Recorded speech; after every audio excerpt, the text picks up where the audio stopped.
नमस्कार दोस्तों, आज चलते हैं भोलेनाथ के दर्शन के लिए और एक ऐसे व्यक्तित्व का एहसास पाने के लिए जिसने तथाकथित अत्यंत पिछड़े स्थान में जन जागृति की अलख जगाई, जिन्होंने भारतीय संस्कृति को बचाए रखा, जिन्होंने देव भाषा संस्कृत को निरंतर प्रोत्साहित किया। जी हाँ, जिस व्यक्तित्व के नाम पर सरगुजा संभाग का एकमात्र विश्वविद्यालय संत गहिरा गुरु विश्वविद्यालय कहलाता है।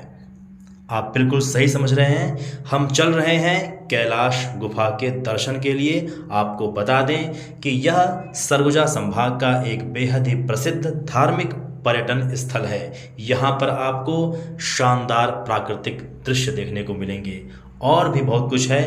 आप हमारे साथ अंत तक इस वीडियो में बने रहें।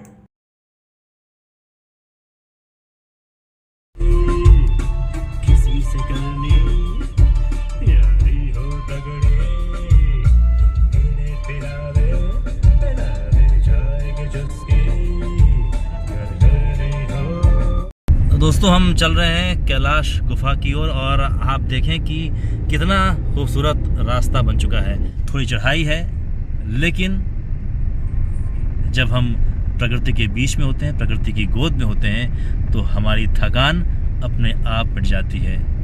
यहाँ आप देखें, इस खूबसूरती के लिए लोग तरसते हैं, शहर के लोग गांव आते हैं। तो आप प्रकृति को जिंदा रखें, क्योंकि इसी से आपका भी अस्तित्व बचेगा। तो हम लगातार जा रहे हैं कैलाश गुफा की ओर। जनजाति के दो प्रकार हमें बताए गए हैं, एक है पहाड़ी कोरवा और दूसरे हैं डीह कोरवा। जी हाँ, डीह कोरवा यानी होता है ग्रामीण कोरवा, और जो दूसरे प्रकार हैं यानी कि पहाड़ी कोरवा, जिसे विशेष पिछड़ी जनजाति के रूप में घोषित किया गया है। तो इन लोगों की संख्या इस क्षेत्र में सर्वाधिक है। यहाँ पर उनके अलावा यादव हैं, यानी कि यादव समाज और कोरवा समाज यहाँ मूल रूप से रहते हैं। लेकिन आप जब यहाँ आएंगे तो आपको पूरी तरह से भक्ति का वातावरण महसूस होगा। शिवरात्रि के समय यहाँ पर कांवरियों का तांता लगा रहता है और दर्शनार्थी भी अपनी बहुत संख्या में यहाँ पे आते हैं। ये रास्ता बिल्कुल भरा होता है श्रद्धालुओं से, और फिलहाल हम जा रहे हैं। अभी रास्ता खाली है और हम आपको इत्मीनान से सारी बातें बताएंगे। आप हमारे साथ इस वीडियो में बने रहिए।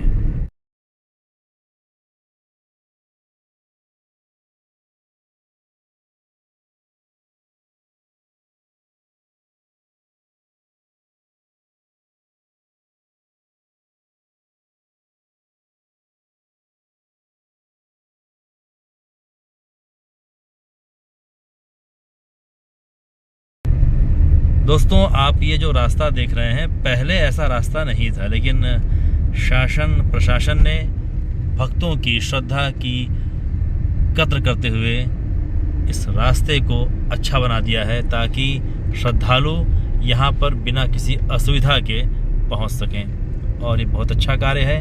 हमें ऐसे स्थलों पर परिवहन की बहुत अच्छी व्यवस्था रखनी चाहिए।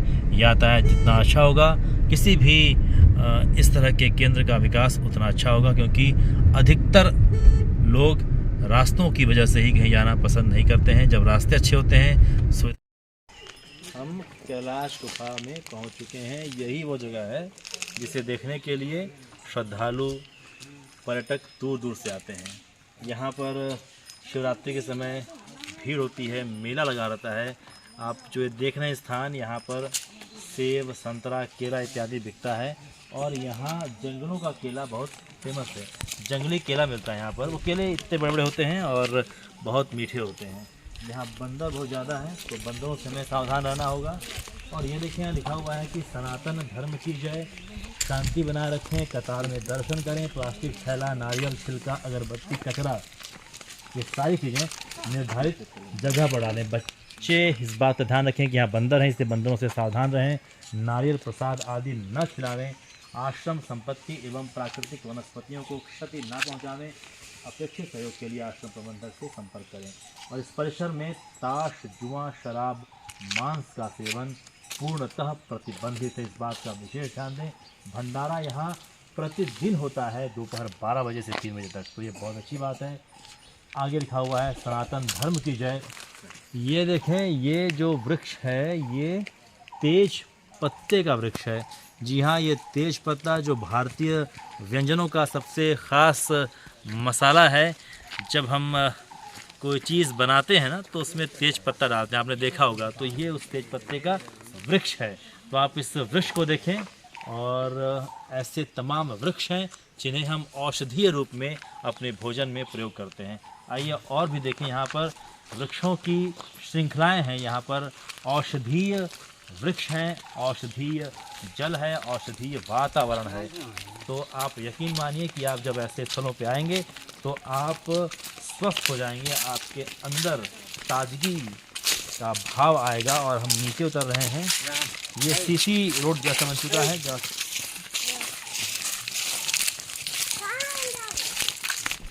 दोस्तों, यदि कोई अनहोनी होती है, अस्थि प्रवाह की जब समस्या आती है लोगों को, जो इलाहाबाद या बनारस नहीं जा पाते हैं, वो इस प्रांगण में आकर के भी अस्थि विसर्जन कर सकते हैं।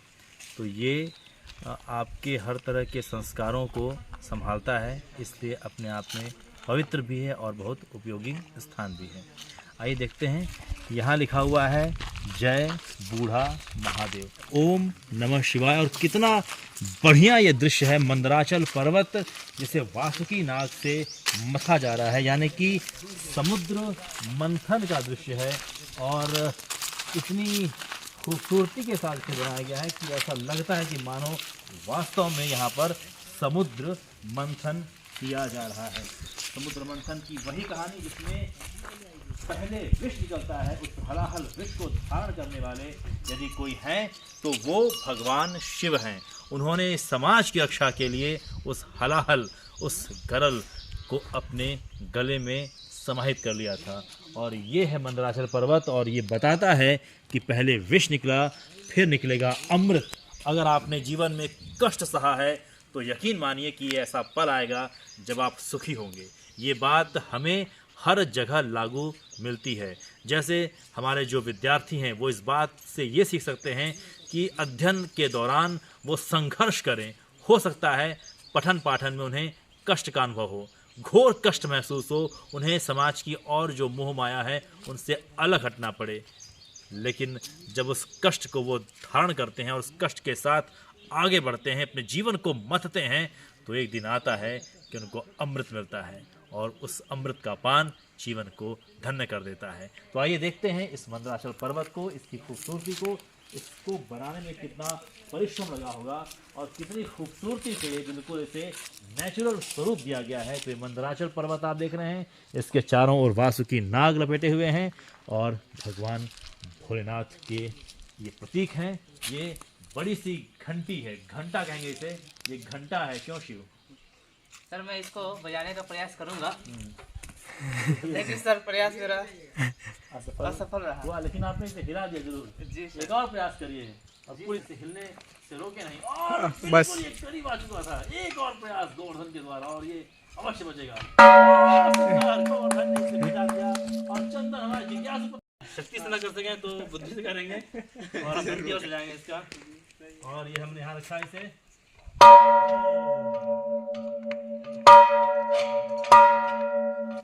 बहुत ही सुंदर। और चले हम ऊपर चलते हैं चलिए। सीढ़ियों के सहारे। ओम नमः शिवाय।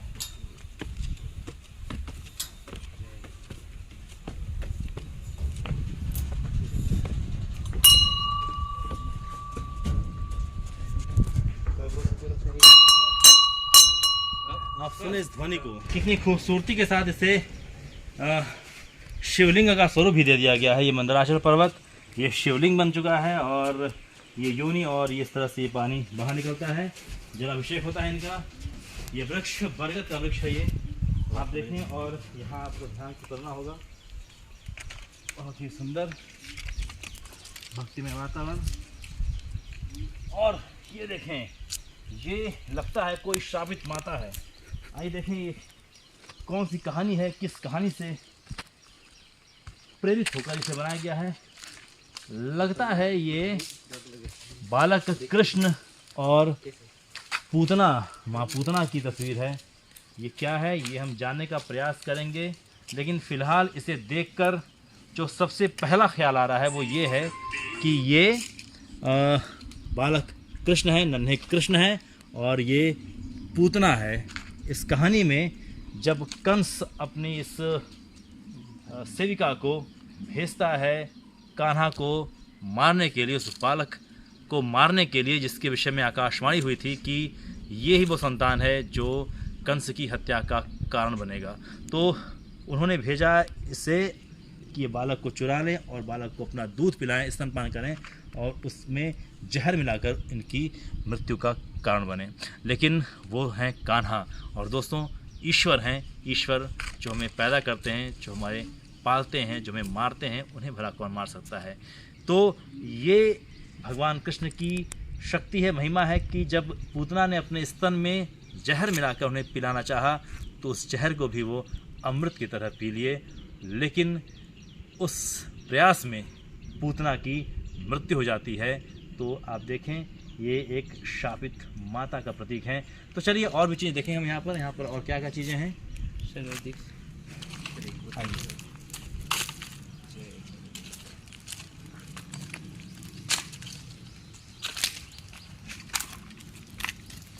ये कट का चिन्ह क्यों है?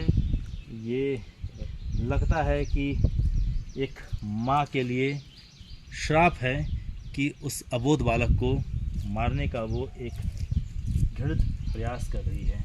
शायद यही वजह है, ये दंड है, ये स्वरूप है, ये चित्रांकन है इस बात का कि अपने पुत्र को, अपने अबोध बालक को आप किसी भी स्थिति में न मारें, चाहे वो गर्भ में हो, चाहे वो गर्भ से बाहर हो, क्योंकि ये अबोध बालक होते हैं, अबोध बालिकाएं होती हैं, ये ईश्वर का ही प्रतीक होते हैं। आइए देखते हैं और कुछ चीज़ों को। चलते नीचे की ओर। ये काले मुक्का बंदर, ये काले मुक्का बंदर है और ये भाग रहा है। तो दोस्तों आप बंदरों से बचें भी, बंदरों को देख के खुश भी हों, लेकिन ये बंदर आपको किसी प्रकार की क्षति न पहुंचा सकें, इस बात को अवश्य ध्यान रखें। हालांकि ये सारे बंदर हनुमान जी के प्रतीक माने जाते हैं और कहीं ना कहीं हम इनके प्रति श्रद्धा भाव से झुके होते हैं, इनके प्रति हम आदर रखते हैं, इसलिए आप इन्हें छेड़े नहीं, इन्हें परेशान न करें। आप अपनी यात्रा को शांतिपूर्वक इसी तरह से पूर्ण करें और आपको कई बंदर मिलेंगे रास्ते में। अभी हमने देखा वो बंदर काले मुक्का बंदर था, हो सकता है कि हमें और भी बंदर दिखें। आप देखें सामने है यज्ञशाला, कैलाश गुफा, शरण सामने आवास है पुजारी महाराज जी का, शांति। जी हाँ, यहाँ आप ध्यान दें, यहाँ एक बहुत अच्छी बात लिखी हुई है, सत्य शांति दया क्षमा धारण करें, चोरी दारी हत्या मिथ्या त्याग करें।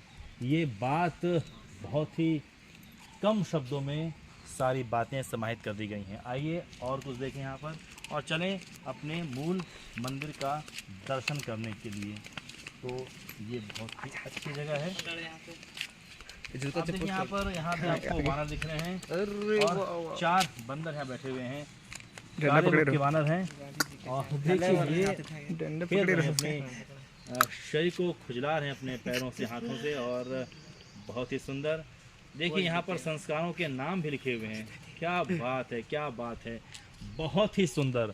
और यही करना चाहिए। धर्म कर्म न मानने वाले व्यक्तियों से, देश से द्रोह करने वाले व्यक्तियों से, पुरुषों की निंदा करने वालों से, तीनों को कभी ना रोकें। दान देने वाले दाता को, धर्म प्रचार करने वालों को और सेवा करने वाले सेवक को। तो बहुत अच्छी बात की गई है। यहाँ हम अपने चप्पलों को, जूतों को खोलेंगे और अंदर जाएंगे पूरी श्रद्धा भाव से मंदिर का दर्शन करने के लिए। ओम नमः शिवाय।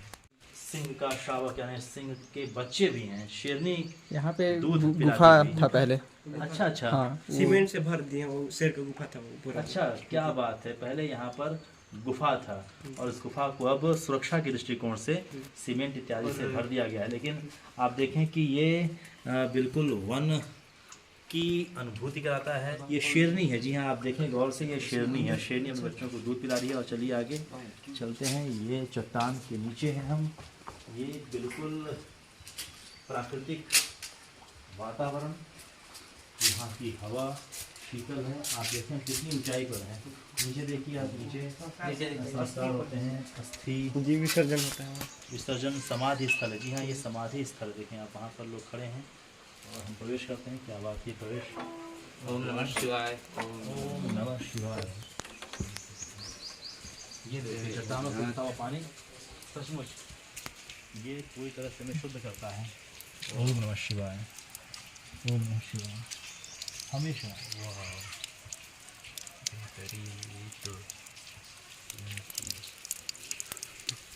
पवित्र होने के लिए यहाँ पे दिखा सकता है।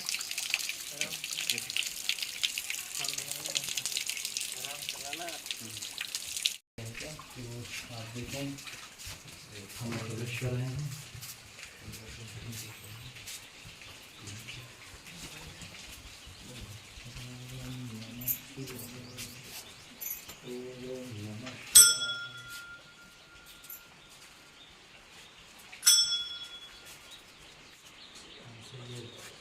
हनुमान जी यहाँ बैठे हुए हैं और देखिए पीछे भी ध्यान दीजिएगा, रुके हुए हैं। और ये हैं भगवान भोलेनाथ, भगवान बजरंगबली। ये यहाँ की मूल आस्था के अंदर मूल मंदिर है ये। ओम नमः शिवाय। यहाँ से पानी डालकर उनका हम अभिषेक कर सकते हैं, ये व्यवस्था बना दी गई है। तो आप देखें कि सचमुच देखकर हमें एहसास हो रहा है कि बहुत ही पवित्र। आप देखें बजरंगबली के पैरों के नीचे कौन है ये हमें पता नहीं है, लेकिन ऐसी मूर्ति आपको बहुत कम देखने को मिलेगी। मुझे लगता है कि वो असत्य के प्रतीक किसी दानव दैत्य की मूर्ति है, जिसे हनुमान जी ने अपने पैरों के नीचे दबा दिया है। और ये भोलेनाथ का शिवलिंग, इसे आप अच्छे से ले लें, इसकी तस्वीर भी ले लेंगे आप, क्योंकि जो श्रद्धालु यहाँ किसी कारण से नहीं आ पाते हैं, कम से कम वो इस वीडियो के माध्यम से, इस कैमरे के माध्यम से भगवान भोलेनाथ का दर्शन कर सकें। हम भी इन्हें पूरी श्रद्धा भाव के साथ प्रणाम करते हैं और हम इनसे प्रार्थना करते हैं कि सर्वे भवन्तु सुखिनः, सर्वे सन्तु निरामया, सर्वे भद्राणि पश्यन्तु मा कश्चित् दुर्भाग् भवेत्। इनके विषय में रावण ने भी अपनी एक रचना की है। जटाटवी कलज्जल प्रवाह पावित स्थले कलेवलम लंबिताम भुजंग तुंग मालिकाम डमट डमट डमट डम निनाद बड्डमरवयम चकार चंड तांडवम तनोतु नः शिवा शिवा। भगवान श्री राम ने भी इनकी पूजा की है। नमामि शमीशान निर्वाण रूपम विभम व्यापकम ब्रह्मदेव स्वरूपम। तो ये भगवान भोलेनाथ आदिदेव महादेव। और आइए आगे देखते हैं आगे क्या चीज़ है। यहाँ से आप दिखा दें इस व्यू को। यहाँ से आप एक खूबसूरत व्यू भी देख सकते हैं, नज़ारा देख सकते हैं। कितना सुंदर दिख रहा है ये नज़ारा। और डमेश्वर जी हैं हमारे साथ, शिव हैं। शिव तो हर जगह हैं और एक शिव यहाँ भी हैं, तो इनसे हम बात करते हैं। शिव, आप बताएं कि आपको कैसा लग रहा है यहाँ करके। सर मेरे को यहाँ आए हुए दूसरा बार आज है, और सर मेरे को बहुत आनंद महसूस हो रहा है। यहाँ से झरना के कलकल करते आवाज़ सुनाई दे रही है, जो कि एक आकर्षण का केंद्र है। क्या बात है, सचमुच ये जो ध्वनि है वो हम चीज़ पर खींच रही है और हम जाएंगे वहाँ पर। जी जी। और डमेश्वर में साथ हैं। डमेश्वर, आप बताइए कैसा लग रहा है आपको यहाँ करके। मेरे को शांतिमय लग रहा है यहाँ। क्या बात है। जी चंदन, सर, सुकून है इसमें। आप कुछ बताएंगे। सर यहाँ मैं सेकंड बार आ रहा हूँ सर, आया हूँ सर। यहाँ का नज़ारा कुछ अलग ही है सर। क्या बात है। और गोवर्धन जी भी हैं। गोवर्धन जी, आप बताइए। तो मैं यही कहना चाहूँगा सर, यहाँ आने के बाद हमें शांति और जगह से यहाँ ठंडा महसूस हो रहा है। जी जी। हाँ, ये बात आपने ठीक है कि यहाँ पर ठंड लग रहा है। जी जी। हम गर्मी के दिनों में भीषण गर्मी पड़ रही है हर जगह, लेकिन आपने देखा जब आ रहे थे तो यहाँ पर पानी की बूंदें टपक रही थी, यानी पानी अभी भी हमें यहाँ दिखता है। और बाकी सब तो आपने महसूस किया ही है। हम चाहते हैं कि आप भी आइए और यहाँ करके जिस चीज़ को हम महसूस कर रहे हैं उसे आप भी महसूस करें, यहाँ आकर महसूस करें। आप यकीन मानिए, आपको यहाँ आने पर खुशी मिलेगी, आपका आना यहाँ सार्थक होगा। हमारे साथ यदि रोहित जैसे जानकार व्यक्ति हैं तो आइए इनसे हम पूछते हैं, रोहित, कि यहाँ से आने के बाद हमें कहाँ कहाँ जाना होगा, किधर क्या मिलेगा। और आपको बता दें कि रोहित एक बहुत ही जाने माने फ़ोटोग्राफ़र हैं। इनकी तस्वीरों को शासन ने पुरस्कृत किया है। तो रोहित जी से हम पूछते हैं। रोहित जी, जैसे हम यहाँ आ गए मंदिर देखते हुए, अब इस चौराहे पे आने के बाद यदि हम बाईं तरफ इधर मुड़ते हैं तो हम कहाँ जाएंगे? जी सर, ये वाला रास्ता है, यहाँ पे अस्थि विसर्जन किया जाता है। अच्छा अच्छा, यहाँ अस्थि विसर्जन होता है। जी जी, नीचे में ना? जी नीचे में। जी जी जी जी। यहाँ पे और एक रास्ता है, और ये वाला है, इधर पुजारी आवास है। पुजारी आवास। जी और जी। यज्ञशाला बना हुआ है इधर। अच्छा अच्छा, तो इस रास्ते से हम पुजारी आवास जाते हैं, यज्ञशाला जाते हैं। और ये सामने जो रास्ता है, और ये वाला रास्ता जो है ये अलकनंदा जलप्रपात की ओर ले जाता है। अच्छा अच्छा कुछ ही दूर में जाके अच्छा अच्छा, देखने को मिलता है सुंदर सा जलप्रपात। बहुत सुंदर। तो आइए चलते हैं देखने झरने को, कैसा लगता है जलप्रपात। जी।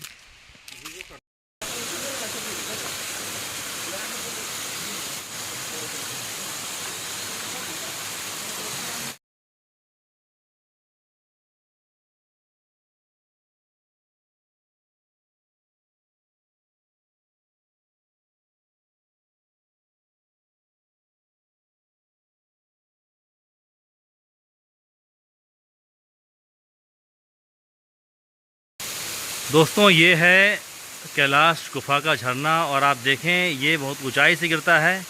यहाँ पर वृक्ष हैं, चट्टानों को फाड़ कर चीर कर अपना अस्तित्व बनाए हुए हैं। और जब गर्मी के सीज़न में हमें ये जलराशि दिख रही है तो आप कल्पना कीजिए जब आप देखें कि ऊपर है पुजारी आवास, वहाँ पुजारी जी रहते हैं और ये है यज्ञशाला, यहाँ यज्ञ हुआ करता है। अभी हम ऊपर में हैं, झरना नीचे था और मंदिर इसी के लगभग सीध में है, थोड़ा सा नीचे है इससे जहाँ हम गए थे।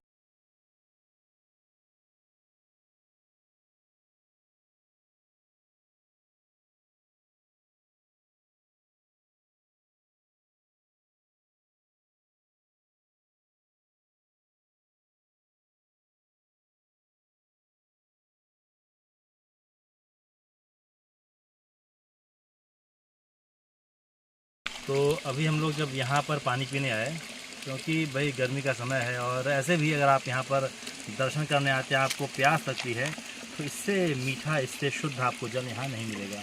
ठीक है रमेश्वर जी? तो सबसे पहले यहाँ संस्कृत विद्यालय का शुभारंभ यहीं से स्टार्ट हुआ।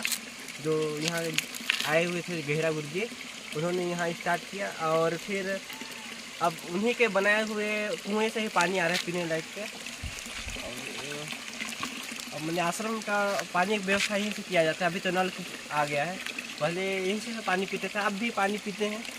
जी, मैं अभी देख रहा था नमेश्वर जी, तो ये जो पानी जहाँ से आ रहा है, ये ऊपर से शायद कहीं से आ रहा है, कहीं कुआं था बता रहे थे आप, तो कुएं के ऊपर घर बन गया है। जी, घर बन गया। तो जो कुएं में पानी है वो भी चट्टानों से रिस के आता होगा? जी।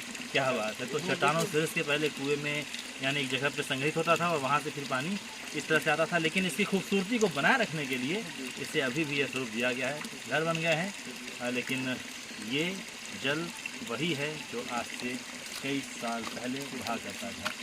बहुत अच्छा, आइए कुछ और देखते हैं। आप देखें यहाँ पर लिखा हुआ है सत्यम शिवम सुंदरम, और धर्म नीति को मानना ही मानवता है, नहीं मानना दानवता है।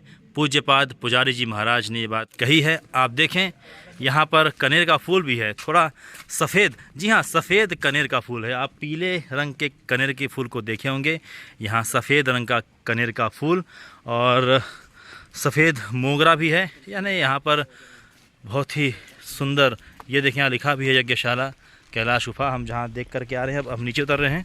ये जो रास्ता था ये जाता है मंदिर की ओर, जहाँ से हम दर्शन करके आ चुके हैं भगवान भोलेनाथ का।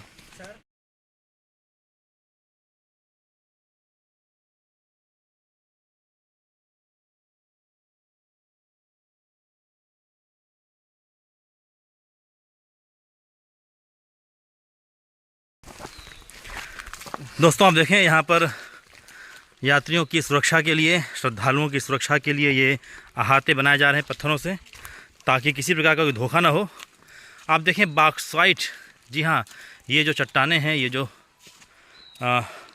खंड टुकड़े आपको दिख रहे हैं, ये बॉक्साइट है और यहाँ बॉक्साइट प्रचुर मात्रा में होगा अवश्य। और ये देखें आप बड़े बड़े चट्टान, और निश्चित रूप से ये वातावरण बहुत ही शुद्ध है। यहाँ आएंगे आप तो आपको ताजगी महसूस होगा। देखिए कैसे बड़े बड़े पत्थरों को अहाते के रूप में तैयार किया जा रहा है, और सिर्फ इसलिए कि जो भी श्रद्धालु और इस यात्रा को यहाँ विराम देते हैं अगले पर्यटन स्थल की यात्रा के लिए। जय भोलेनाथ, जय महादेव।